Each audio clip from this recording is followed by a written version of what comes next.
All right, for my speech, I will be talking about how we find union with God. Um, and it is a difficult task that has, featured many different routes through the years, and I'll be looking to discuss some of them today. All right, so first off, I'm going to talk about the explorer of today. And the explorer of today seeks many things. For instance, money and wealth. Many people seek money. It's a way of, achieving and getting things, possessions, material-wise. So many people seek money. People also seek sexual gratification.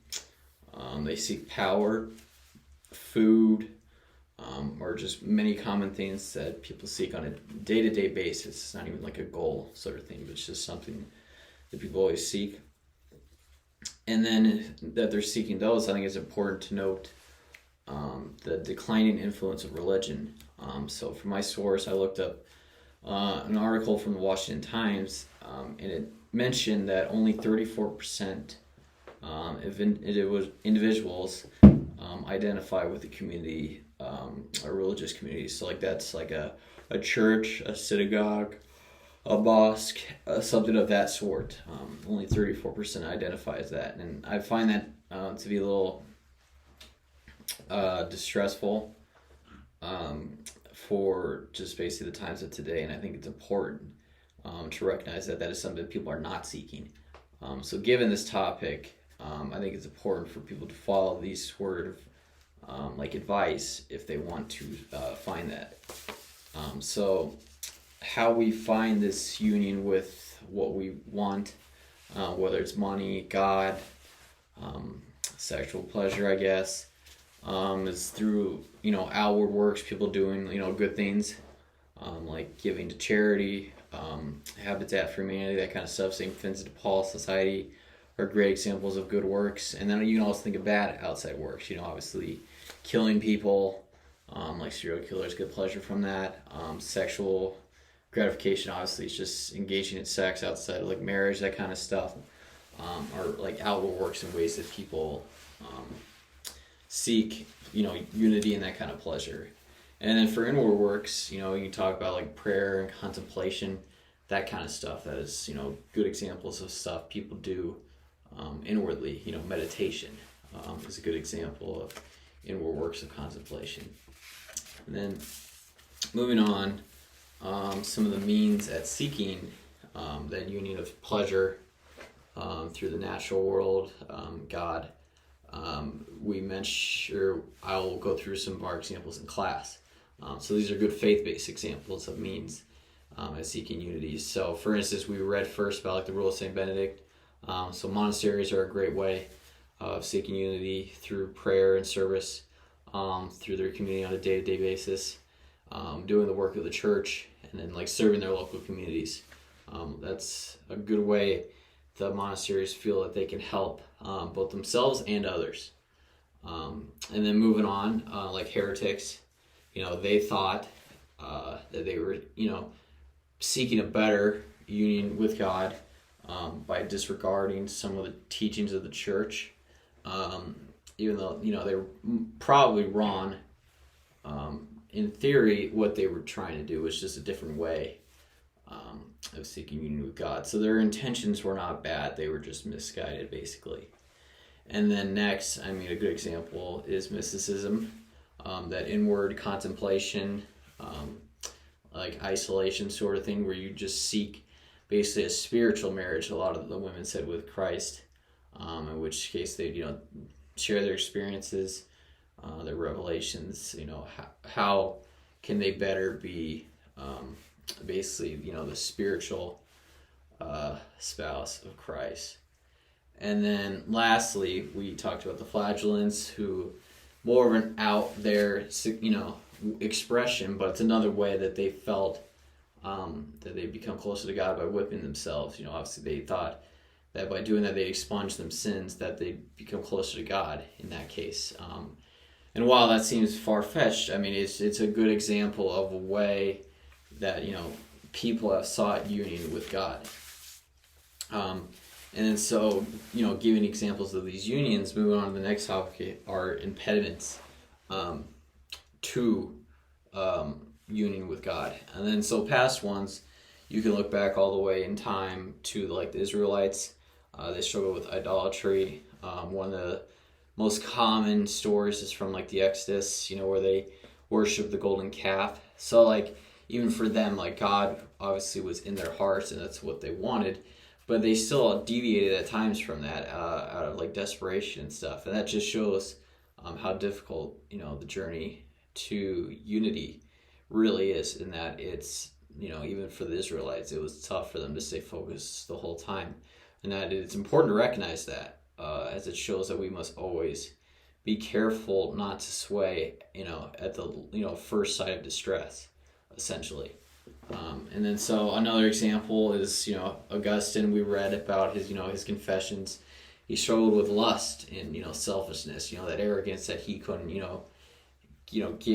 put all of his trust in God. I mean, that's a good example of an impediment. Lust is it was addictive for him, as it is for many people, and that it's a source of basically it's a source that of addiction that takes away from God. In reality, you should be focusing your time on God.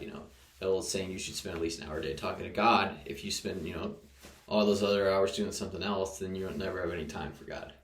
And then slavery is another good example of discrimination based off race, sex, sexual orientation, all good examples of basically impediments of just treating others as inferior, are just all examples of ways, if you're seeking unity with God, you should be seeking that unity for all people, because we're all God's creatures and God is a part of all of us. And so by demeaning other humans takes away from that in so many different ways. So the next impediments today, so just kind of technology advancing, again, that whole time thing, spending more time addicted to your phone, TV, playing Xbox or, PlayStation, for instance, are ways that people, stray their attention away from, say, prayer or going to mass or serving others or giving back. That kind of stuff is important. And then another one is just money. Money is always going to be a thing. It's changed in form, but it's still always a temptation for many people. And then another one is sexual temptations, especially today. Fornication, that kind of stuff is still prevalent. And then obviously with technology, pornography is big in the world today, and that can be tempting and control some people, and so that will take away from their unity with God. And then lastly, another good example is like controlled substances like drugs and alcohol are very addictive and again can control some people's lives. And then so does finding unity complete our lives in a sense? And that's a good question, and I would like to bring it back to the two saints that we really honed in on in our readings is Joan of Arc and Francis of Assisi, in that both of them, in my opinion, came the closest achieving unity with God, but in both cases all that unity did was push them to bring it to others. In Joan of Arc, when she started getting her seeing the light and giving her mission to free France from England, she saw it in herself that her goal was not necessarily to help herself, it was to help others. And that while you can be saved, you're really not saved if you don't save others, in a sense. The same with Francis, in that when he got his call to poverty and service, he gave back his father's clothing. He didn't just sit and wait to die. Instead, he sought service, and most people would think that's great gratification. That's not a great retirement or sort of thing. But no, he was seeking to bring God's love to all. That unity, the unity is meant for all people, not just yourself. And while you might get there, others won't. And if you don't, and if they don't, then that unity is not really complete, even for you. And then so what do I seek in life? I seek many things. Like education is important. Bettering my intellect helps me interact with people better and serve people better. I seek social gratification, so friends, enjoyment just through that, entertainment. wherever it may be, sports, in nature, fishing, that kind of stuff. Family, obviously, I seek, being there for them, supporting them, being an emotional crush for them, basically in tough times, knowing that, I am linked to them, and especially in a unique way, versus anyone else. And that's link has with it some benefits in that I will always be there and love to care for him. And then lastly, like faith, I seek to better in my faith, so I become closer to God, and by doing so, hopefully I can help those around me find His love as well, as much as I want to find it for myself. And it's like, how am I doing this? How am I seeking this union? So many things, for faith, just try to go to church every week, pray, I'm in a CLC group, stuff like that, just, learning to share God's, love with others in small ways is even profound as it affects me and affects at least a few other people. And so like meditation, stuff like that, service, giving money, any sort of time, supporting good causes, that kind of stuff. I feel great ways to seek union with God. And then so like, what's the whole point of all this? So like, what do I believe is the conclusion to draw from this whole presentation? And I think it's that while union with God doesn't necessarily complete our lives, it brings us to the closest fulfillment we can get. It'll never be complete until all humanity is in union with God, because that's what unity seeks.